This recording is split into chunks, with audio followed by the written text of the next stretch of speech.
Hey everybody, Engin again, and I'm going to talk to you real shortly about heat transfer as a method for printing designs onto t-shirts. So heat transfer is a method that a lot of people use. It's very popular worldwide. And the reason for that, in my mind, first and foremost, is because it's easy. You don't have to go through the effort of making an individual screen and print for every single different design, and you can make complex design patterns with multiple colors with ease. Basically, all that you have to do is go and buy some special heat transfer printing paper. You put it into your inkjet printer, you print out the design onto that, and then you take that and you put it on top of a t-shirt, and you have a special heat press that you then press and transfer that design onto a blank t-shirt with. So it leaves a high margin of error for the novice printer. It's very simple and it's very cost effective for small batches. Now, that does come with some cons. First and foremost, quality. The quality of a design that's on a shirt that's been transferred through heat transfer is typically very low. You're going to get a much higher quality standard with screen printing or with direct to garment printing.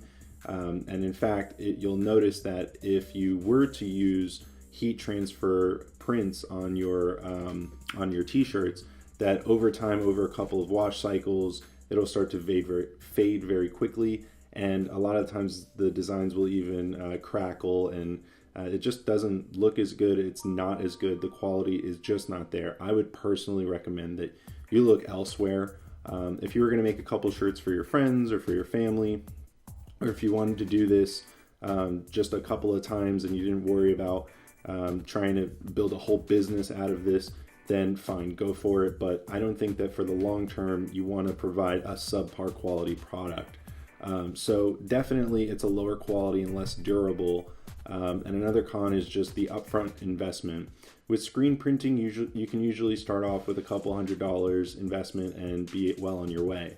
With heat transfer, however, you're going to need to purchase that heat transfer iron, and it's very expensive. Typically, to get one that's any good is a minimum of $400 to $500, and they can get into the thousands of dollars very easily for commercial grade products.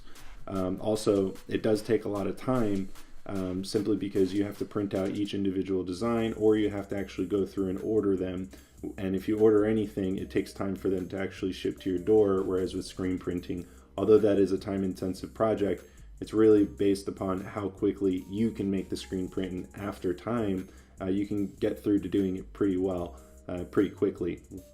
So with all that said, those are the major pros and cons to heat transfer. I hope you have a better understanding for what heat transfer is, and I'll see you on the next video, which is where we'll talk about direct-to-garment printing.